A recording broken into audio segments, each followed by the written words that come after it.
Colin and the Leprechaun. Colin goes to Ireland. Colin was so excited. She had never been to Ireland before. She had never even on an aeroplane.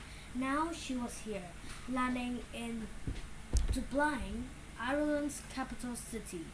Colin and her parents were visiting her grandparents. She had never met them in person.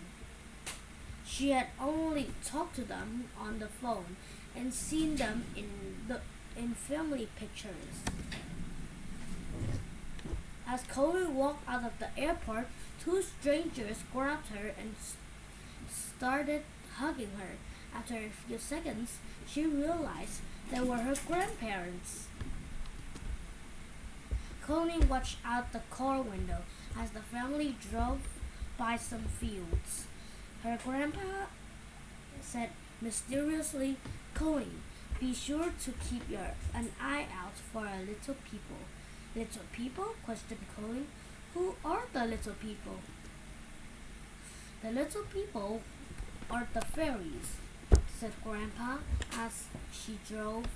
Tales of the fairies go back to the Celtic times in Ireland and Scotland.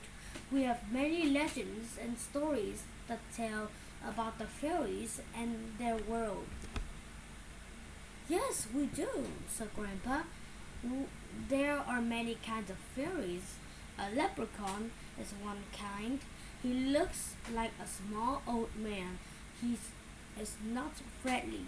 He lives alone and spends most of his time making shoes." Colin had heard about leprechauns before. "One of the great things about leprechaun," continued Grandma, "is that each one keeps a pot of gold.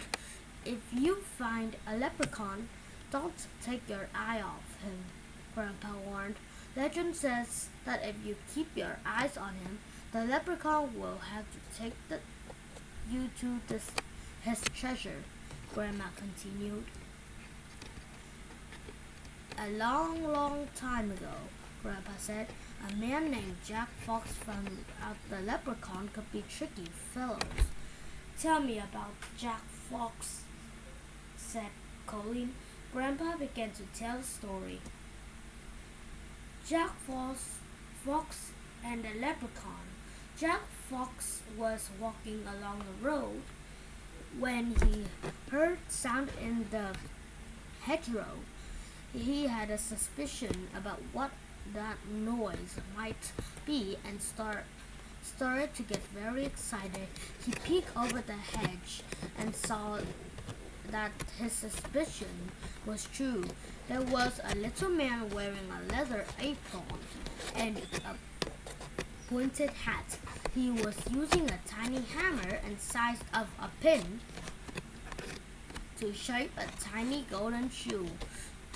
Jack knew at once that he had found a leprechaun.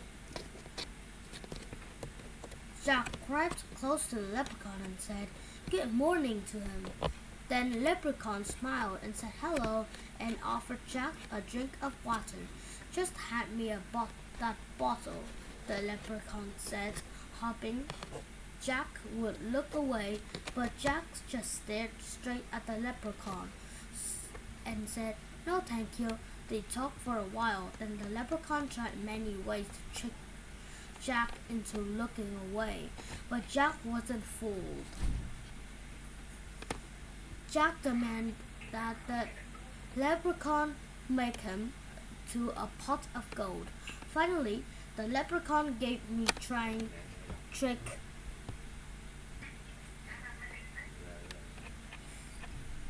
Jack tried to take him to the field of dandelions. He showed Jack and Jack the flower that the treasure was buried under, but Jack did not have a shovel. Jack used one of his socks to cover the dandelion and marked the spot. Then Jack went home to get a shovel. When Jack come home, every dandelion in the field had a sock on it. He never did find the sock that marked the buried pot of gold. Jack carried the sock home and told his wife what happened. She said that at least he would not need new socks for a while. Then they both started laughing. Colleen and her parents start laughing too. "Imagine a field full of socks," exclaimed Colleen. "What a funny story!" Colleen could see that she was going to like learning about Ireland from her grandparents. This would be a great visit.